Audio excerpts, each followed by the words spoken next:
Wow.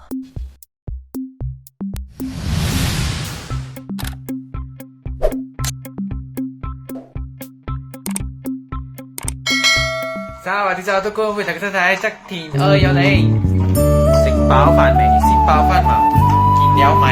所以如果你哋今日睇到呢一個咧，如果你睇到我前幾日嘅呢個 post 定係個粉筆咧，所以我又其實粉筆有好多種嘛，所以我就講 OK 啦，就用呢個大家就有一個回應咁樣啦 OK。所以如果你哋對於今日嘅話題有啲咩問題想問嘅話咧，你哋可以留低你嘅口述話俾我聽。然之後你哋都可以同時可以分享你哋嘅故事俾我聽嘅，所以希望今日唔會阻大家好多時間啦嚇。所以我哋6:26可以開始啦。OK， 1分鐘嘅時間。Yes, so if you have any story regarding on chalk, you can just let me know. You may leave down a message below and let me know what would be your story regarding on chalk in your school days. Okay.I hope that I won't drag you guys too long. Yeah, because I know you guys, because now it's like mid of the month, right? So definitely you guys have your own plan to do your stuff, whatever. So yeah. So that's the thing. So I do not want to drag you guys too long. That's all. Okay. 來蹭ครับเร็วกินแล้วไหมไปกินสิOK， 而家我哋可以開始啦。So 呢個粉筆對於我嘅一個回憶咧，就係喺小學同埋中學初期，之前我仲記得 Form 1、Form 2，我諗下 Form 3係咪已經換咗用 mechanical pen 啊？好似係。因為我記得Form 3嘅時候，我記得我哋係因為我係讀下晝班，因為嗰時候 Form 3開始咧就已經有分早班同埋晏晝班。咁朝頭早班咧，通常係喺嗰個活動中心嗰邊嘅 class 嘅課室。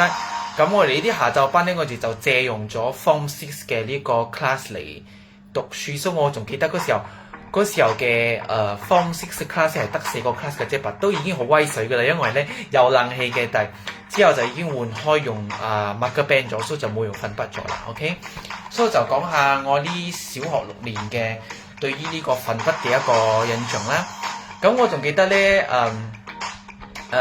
每一次咧，因為我個鼻哥好敏感，所以每一次如果係我當值嘅時候咧，要去擦嗰個黑板嘅時候咧，我就會覺得好辛苦，因為嗰個粉令到我好唔舒服嚇。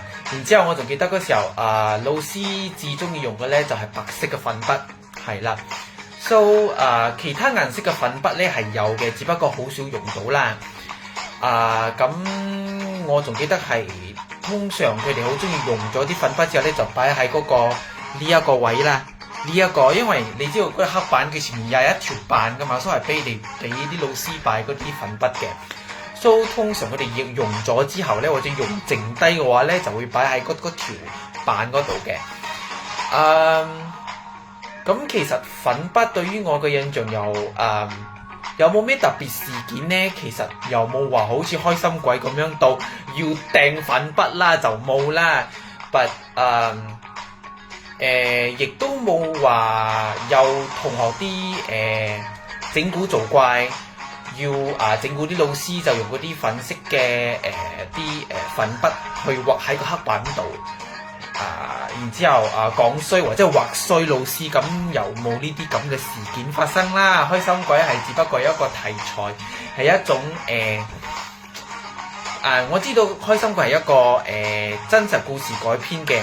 咁佢嘅真實嘅故事改編於朱秀彩呢個我有睇黃百鳴嘅 channel 我知嘅 OK，so 就冇經歷過有咁嘅嘢。咁對於一個粉筆嘅一個了解，其實都係好平常嘅一個了解，就係用嚟寫字咯，寫喺黑板度嘅嗰個粉筆咯，係咁啫。so 其餘嗰啲就冇啦。so 仲有其實。我覺得咧，因為我身體又好敏感嘅，所以有時如果老師寫喺個黑板度，如果佢寫得有聲，我又覺得好膩，好核突啊嗰個聲。所以每一次我都會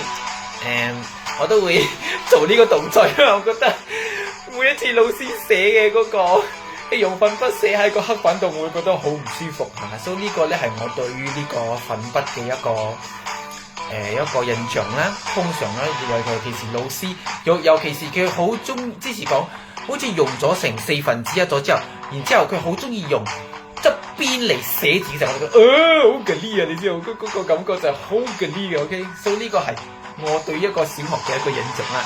咁中學嘅印象咧就係呢個中學嘅咧就有少少唔同啦。點解咧？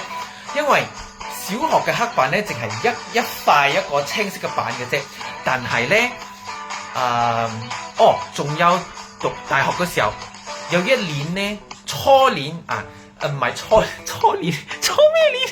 即係講第一年入學校嘅時候咧，嗰時候係點樣講係 under transition， 即係講喺一個轉變嘅一個階段，就係由粉筆改去呢個 marker pen 嘅。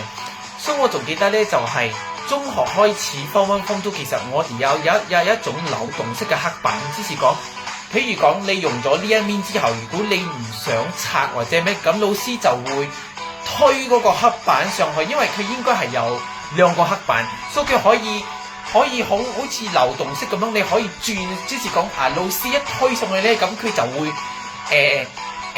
另轉另一面嘅一個黑板咧，咁老師就可以喺另一面寫黑板字啦。所以呢個咧就係一個比較流動式，而且就係比較大嚿少少嘅黑板，係可以寫兩面嘅，兩邊嘅 OK。因為小學嘅咧係寫唔到兩邊嘅，得一塊板嘅啫。咁呢一個咧就可以寫兩邊嘅 OK。So 呢個就係中學Form 1 Form 2嘅時候啦嚇。So 其實Form 1 Form 2嘅咧就老實講係有冇咩特別嘅嘢咧？係咯。我覺得最特別咧就係個識轉個黑板，因為佢有兩邊可以寫嘅，咁嗰個就係對於我比較印象啲㗎啦嚇。And then 講開中學就冇啦，就係咁多啫。最有印象就係嗰個識轉嘅嗰個黑板。咁大學咧就係又係大學嗰個時期係嗰個好似比較 advanced 少少，佢好似有3面佢可以轉3邊嘅，即係講嗰個老師一推上去，佢寫咗滿咗之後，佢又唔想拆，佢又推上去，咁佢又可以再寫。所以呢個就比較 advanced 少少，佢可以轉3次，佢有3邊可以寫嘅。所以呢個咧係我對於個黑板嘅一個印象。我唔知你哋係咪同我擁有同一個印象啊？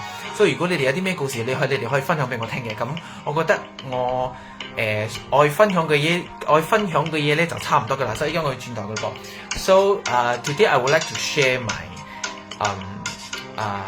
memorable thoughts on chalk. Okay, so I did have a few memorable moments with chalk, which is when I was in primary school, my secondary school, and also my uni days. Okay, I still remember when I was in primary school.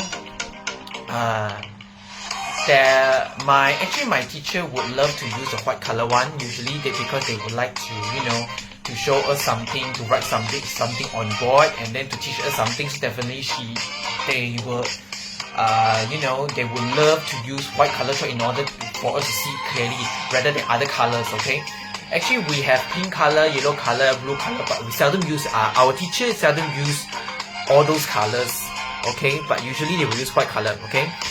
I think another story regarding our most memorable memories regarding on chalk is actually, sometimes when you need to do your duty where you have to clean up the blackboard.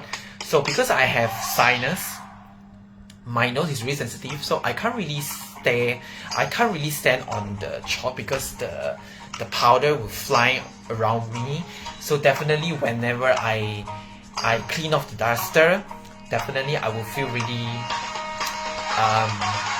uncomfortable. I can say that I really feel uncomfortable. So whenever I am on my duty, I would definitely feel uncomfortable because I have to do all those chalk stuff, and then I have to clean off the duster thing. That will be my memory. That will be my memories on chalk. Okay, so that will be my primary time. Okay.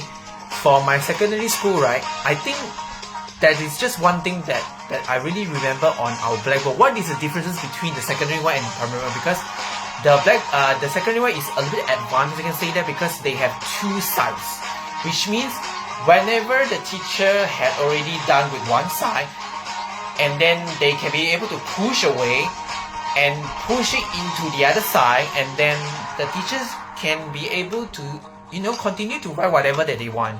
So they have two sides of it. So that is a little bit advanced of that, I can say that, because previously when I was in primary school, actually they have only one side of it. So whenever they are done with their writings, then we need to brush it up. Okay, that's all. So that for primary school and for the secondary school. And for the uni days, you know what? You guys really can't imagine. Actually, we were still using Blackboard in the uni days. Okay, when I was what am I talking about? Okay, when I was in my first year, I can say that. Okay, at that time, that was the transition between Blackboard and marker pen. So they are both over there. So actually, the lecturer, they can use chalk and marker pen at the same time. So I still remember during the uni days, actually they did it a bit advanced, I can say that. They have three sides of it. Because as I told you guys, when I was in secondary school, actually they were having two sides, okay? And for this one, they have three sides, okay? They can just push away. When they done their writing, they just push away, and then they can just continue on the second side, and then as usual thing, push it away, and the third side. So that's the advancement. I still remember the lecture hall, I think the tutorial room is kind of big, so actually they can have both Blackboard and whiteboard at the same time. So the lecturer can be able to interchange in between, so that they can use the Blackboard and also the whiteboard. Okay, so I think that would be my memories regarding on chalk and also the Blackboard and the whiteboard as well. Okay, so I think that's all I would like to share with you guys regarding on chalk and also the Blackboard thing. So 今日咧就同大家分享住咁多先關於粉筆同埋嗰啲黑板嗰啲嘢嘅。所以如果你哋有啲咩古仔想話俾我聽，你哋可以留低你嘅口述話俾我聽。喺度留低口述俾我聽，可以分享你哋古仔嘅。So 如果下個禮拜你哋有啲乜嘢想要我同大家分享，你哋可以留低啲口述話俾我聽。有啲咩主題可以同大家講嘅。So if you have any new topic or new theme that you would like me to talk about on my next live, you may just leave down your message below and let me know what will be the topic. Okay, so I see you guys on next live. Okay， 咁我哋下一個禮拜再見㗎啦噃，ขอบคุณมากครับ，เจอกัน啦ทุกคน